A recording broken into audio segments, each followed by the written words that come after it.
عجبا عجبت لغفلة الإنسان قطع الحياة بعزة وأمان.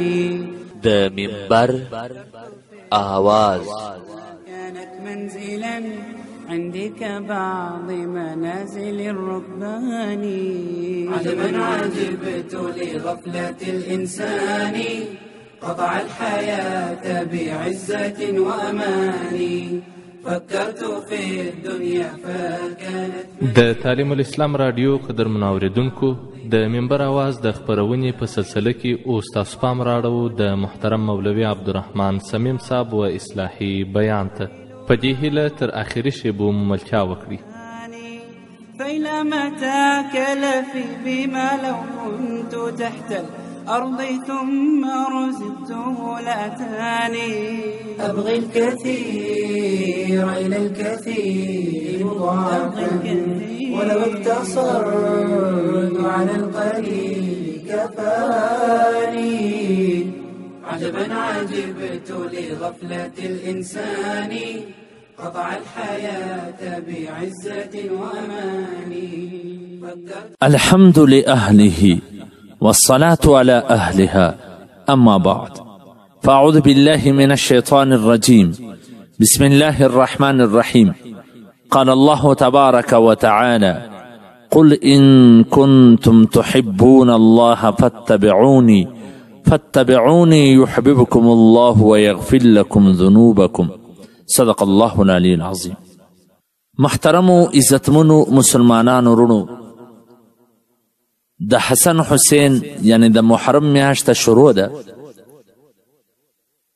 زه مې غواړي چې نن د دغه میاشتې په هکله ستاسو سره څه معلومات شریک کړم. هیله لرم چې در اخره ښه په غور سره واوري او د عمل په نیت باندې واوري. عزتمنو، په دغه میاشته کې کوم واقعات او کوم خوشحالی مسلمانانو ته نصیب سوي دي، په دغه میاشته باندې کوم اعمال مسلمانانو ته کول پکار دي، نبی علیه الصلاة والسلام او د هغه صحابه کرام رضی الله عنهم اجمعین په دغه میاشته کې کوم اعمال کوله، د دغه ټولو څه مسلمانان بې برخې دي، لا علم دي، هیڅ علم نه پرلري. مسلمانانو دغه میاشته صرف د کربلا د واقعې سره پیژني، د خپل دین څخه غافله سوله، نو د شیګانو اثرات په دې کې ننوتله. شیګانو و دنیا ته دغه میاشته د یو ماتم میاشته ښکاره کړه، دغه میاشته یو د غم میاشته ښکاره کړه، دغه میاشته یو د سوګ میاشته ښکاره کړه، دغه میاشته د مسلمانانو د پاره د بدنصیبۍ میاشته ښکاره کړه. د شیګانو د وجه نن مسلمانان هم په دغه میاشته کې غم کوي، ماتم کوي، تورې جامې اغوندي، خوشحالي نه کوي، په دغه میاشته کې ودونه نه کوي. نو دغه ټولې موضوع به نن زموږ سره په دا خپرونه کې وي. اول خو د ټولو څه د مخه دغه میاشتې د امام حسین رضی الله تعالی عنه د شهادت څخه مخکې په مسلمانانو کې یو عظمت او احترام والا میاشته وله. په دغه میاشته کې مسلمانانو ته ډېرې خوشحالي په نصیب سوي وې. زه به تاسو ته هغه ټولې درته وښیمه. زموږ په کتابونو کې لیکي چې د محرم میاشته د کائنات د تخلیق د ورځې څخه چې په کوم وخت کې دا کائنات تخلیق سوي دي، د هغه وخته څخه په ټولو دینو شریعتونو کې دغه میاشته مقدسه او برکت والا وه. په دغه میاشته کې د حضرت آدم علیه السلام توبه قبوله سوله. په دغه میاشته کې د حضرت ادریس علیه السلام درجې لوړې سولې. په دغه میاشته کې د حضرت نوح علیه السلام کښتۍ پر جودي غره باندې شوه سوله. په دغه میاشته کې حضرت ابراهیم علیه السلام ته د خلیل منصب ورکول سو. په دغه میاشته کې حضرت یوسف علیه السلام د جیل سره خلاص شو. په دغه میاشته کې حضرت یعقوب علیه السلام ته دوباره بینایی یعنی چې مخکې په سترګو نه لیدل په سترګو لیدل یې شروع کړه. په دغه میاشته کې حضرت یونس علیه السلام ته د ماهی د نس څخه نجات میلاو شو. په دغه میاشته کې د حضرت یونس علیه السلام د قوم توبه قبوله سوله. په دغه میاشته کې دغه د یوم عاشورې په 10 محرم باندې حضرت موسی علیه السلام او بنی اسرائیل د فرعون او د هغه د لشکره څخه الله جل جلاله نجات ورکي. فرعون او د هغه لشکره یې غرق کړي. ځکه دغه ورځ د یهودیانو په نسبت باندې هم ډیره مقدسه او بابرکته ورځ ده. د یوم عاشورې د ورځې روژه یعنی د 10 محرم روژه د دغه میاشتې په 10 تاریخ باندې روژه نیول چې کله په مسلمانانو باندې روژه نه و فرض سوې په دغه ورځ باندې به ټولو روژه نیوله. په دغه ورځ به پر مسلمانانو باندې روژه نیول فرض وله. د نبی کریم صلی الله علیه وسلم په وخت په زمانه کې به هم دغه یوم عاشورې ورځ مقدسه ګڼل کېدله. کله چې دا نور روژې پارس ولې د روژې د میاشتې روژې پارس ولې نو د یوم عاشورې د ورځې روژه سنت او مستحب کېدل برقراره پاته سو.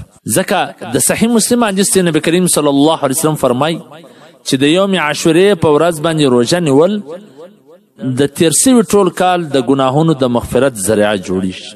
او نبی علیه السلام چې کله وفات کړي د هغه څخه یو کال مخکې چې دا ورځ راله نبی علیه السلام وفرمایله چې د کچیرې را روان کال زه ژوندی وم یعنی دا کال خو روژه ونیوله ولکه را روان کال ژوندی وم انشاءالله تعالی د دغه ورځې روژه او د دې سره یوه بلې ورځې روژه به هم ورسره نیسم.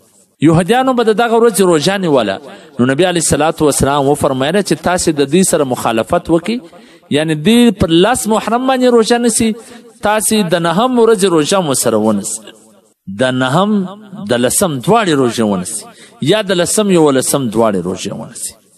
نو د دې څخه دا معلومیږي چې دغه د محرم د حسن حسین میاشتې فضیلت د کربلا سره تړل او دغه میاشته د ماتم میاشته ګڼل په دغه ورځو کې خوشحالي نه جوړول دا صحیح نه دي. اوس په دغه ورځ باندې تورې جامې اغوستل ماتم او سوک جوړول دا د شرع خلاف دي. ځکه د غم صرف 3 ورځې اجازت ورکول سوی دي. نو په دغه میاشته کې واده نه کول خوشحالي نه جوړول دا بالکل به اصل خبره ده. دا د ځانه جوړه سوې خبره ده. په شریعت کې د دې هیڅ ثبوت نشته. حال دا چې امام حسین رضی الله تعالی عنه چې په دغه میاشته کې شهید سوی دی د یو صحیح قول مطابق چې په دغه میاشته کې د امام حسین رضی الله عنه د مور حضرت بیبي فاطمه رضی الله تعالی عنها واده د حضرت علی رضی الله تعالی عنه سره سوی دی. د ډیرو مورخینو دا قول دی. فتاوی رحمیه کې مفتی عبدالرحیم لاجپوري رحمه الله لیکي چې د محرم په میاشته کې واده نه کول چې د محرم میاشته د ماتم د غم او د سوگ میاشته ګڼل دا جایز نه دي. وزنانو ته د هغه د قریبانو پر مرګ باندې د 3 ورځو څخه د 3 شپو څخه زیات د ماتم د غم کولو اجازت نه دی ورکړ. صرف د خپل خاوند چې د یو ښځې خاوند مړ سي نو 4 میاشتې 10 ورځې دې ته بیا د غم جوړولو اجازت شته. دا به غم جوړوي. د نورو پر مرګ باندې د 3 ورځو څخه زیات غم جوړول دا جایز نه دی، حرام دی. ځکه د بخاري شریف حدیث دی چې نبی علیه الصلاة والسلام فرمایي چې کومه ښځه پر الله او د قیامت پر ورځ باندې ایمان لري د هغه دپاره جایز نه ده چې د چا پر مرګ باندې د 3 شپو څخه زیات غم وکړي. البته صرف د دې خاوند ځین مستثنا دي چې پر هغه باندې به دا 4 میاشتې 10 ورځې غم کوي. نو دغه میاشته چې واده نه کول دا نامبارکه ګڼل دا ناجایز دی، ګناه ده او د اهل سنت د عقیدې خلاف ده. ځکه چې په اسلام کې کم شان حلال وي جایز ورته ویل سوي وي، اعتقادا یا عملا هغه ناجایز او حرام ګڼلو کې د ایمان د ضایع کېدلو خطر شته. مسلمانانو ته پکار ده چې د روافظو د شیګانو سره ډیر احتیاط وکړي، د هغو د رسوماتو څخه لرې وسیږي، په هغه کې شرکت کول حرام دی. ځکه منابعو کې لیکي چې د مسلمان د پاره د کفارو فساقو سره تشبه کول دا حرام ده. نو محترمو مسلمانانو رونو، نو دغه د محرم په شپو کې خاص کر پر یوم عاشوره باندې، په 10 محرم باندې باید موږ یو داسې عمل ونکو چې هغه د شیګانو سره مشابهت راولي، مکمل د دې سره مخالفت وکړو. هغه څنګه؟ شیګان په دغه ورځ باندې جلوسونه راباسي، ماتم کوي، سبیلونه لګولي، شربتان ځلور کوي، یخې اوبه ځلور کوي. باید د دې سره په دا یو عمل کې زموږ سپاره شرکت نه وي. شرکت کول حرام دی. په دغه ورځ موږ کتابونه موږ ته څه وایي؟ د نبي علیه الصلاة وسلام فرمان دی چې په دغه ورځ باندې روژه ونیسي. دغه روژه نیول تا ته د تیر کال د یو کال د ګناهونو د مغفرت سبب ګرځي. او نبي علیه الصلاة وسلام دا فرمان هم دی چې دغه روژه سره یوه بله روژه شامله کړه. ګوره یهودیانو په دا ورځ روژه نیوله. نبي علیه الصلاة وسلام ته د باطل د عمل مخالفت دومره خوښ و، نو هغه چې دا یهودیان باطله دي، نو د دې سره مخالفت وکړي، ته یوه روژه بله زیاته ورسره ونیسي، یا د 9 روژه ورسره ونیسي، یا د 11 روژه ورسره ونیسي، چې زموږ دا 2 روژې سي د دې سره مخالفت راسي. نو څوک چې په دغه ورځ د دا شیګانو باطلانو سره مشابهت راولي، دا به څومره سخته خبره وي.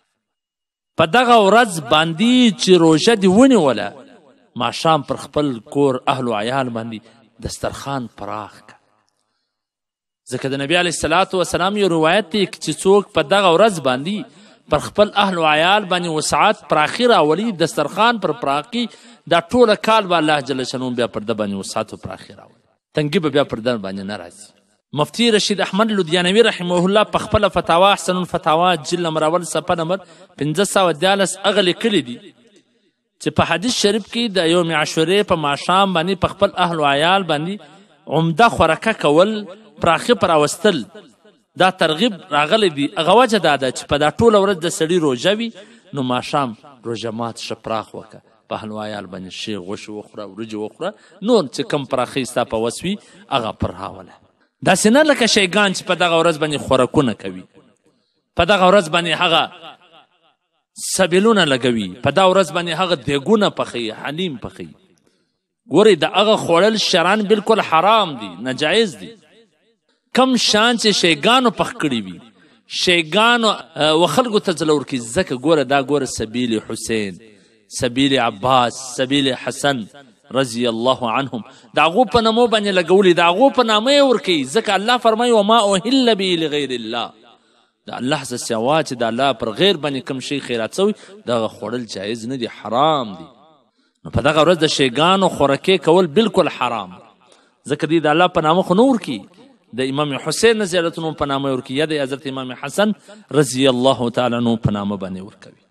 او په دغه ورځ باندې داسې شان پخول، حلواوې پخول، یا داسې نور داسې خوراکي موادونه سامان پخول، دا حلیم دا شان پخول، دا زموږ کتابونو څه لیکلي دي چې دا د خوارجو کار. کله چې امام حسین رضی الله تعالی عنه شهید کی، نو البدایه و النهایه کې لیکي جلد مراتم صفحه نمبر 599 بیروت چاپ، یوم عاشوراء یطبخون الحبوب. دا خلکو به خوارجو به د امام حسین رضی الله تعالی عنه په خوشحالي کې داسې شان پخوله، دا یا حلیم یا حلوا یا بل داسې شی چې د خوشحالي اظهار به پکاوي. ځکه دا د اهل بیت سره د دشمنی ساتلو والا ایجاد کرده رسم دی. د اهل بیت سره د امام حسن، د امام حسین او د هغه د کورنیانو سره د محبت ساتلو والا د پاره دا ضروري ده چې د دغه رسم څخه ځان وساتي، نهایت ضروري دی. اصل کې امام حسین رضی الله تعالی عنه او د هغه د کورنۍ ته ایذا او تکلیف رسول والا هم دغه شیګان ولا د هغو د اولادې سره روان. دا اوس الله دې ته د یو سزا ورکړي چې دې په دنیا کې هم ولټه کول خوري، ځانونه په چړو ځلسي. نو د دا رسم څخه به ځان ساتي. په دا ورځ موږ ته د روژې حکم دی، دوی سبیلونه لګولي.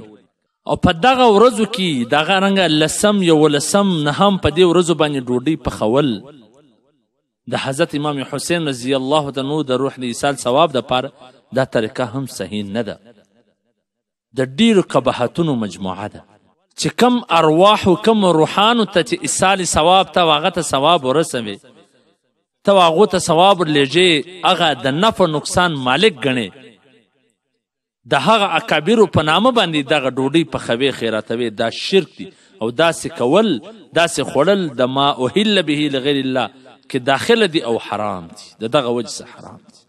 او بعض خلک پر لس محرم باندې سبیلونه لګوي دا مسلمانان هم لکه شیګان څه لګوي اگر چې په مسلمان باندې په یو تږ باندې اوبه څښل د ثواب کار دی لیکن په دغسې ورځو کې دا بدعت دی او قابل د پرېښودلو دی چې په دغه ورځ به دغه نه کوي. فتاوا رشیدیه خیل الفتاوا جامع الفتاوا ټولو دا لیکي او فتاوا محمودیه لیکي په ځینې علاقو کې دا رواج دی چې په لس محرم باندې مټایانې او دا شیان مسجد له راوړي یا په کورو کې تقسیموي نو دا هم امر معصیت دی او د شریعت خلاف دی د دې سم باید ځان وساتلی سي.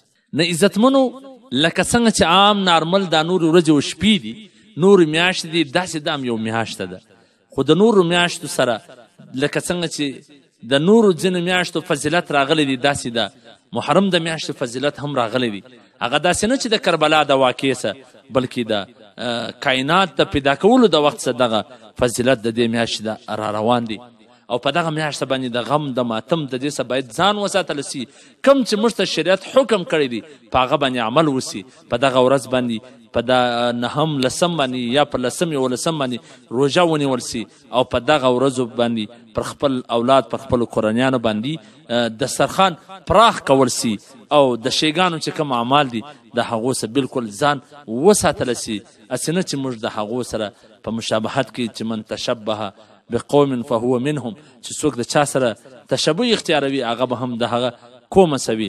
الله دې د عمل کولو توفیق براکړي واخر دعوانا ان الحمد لله رب العالمين. عجبا عجبت لغفلة الإنسان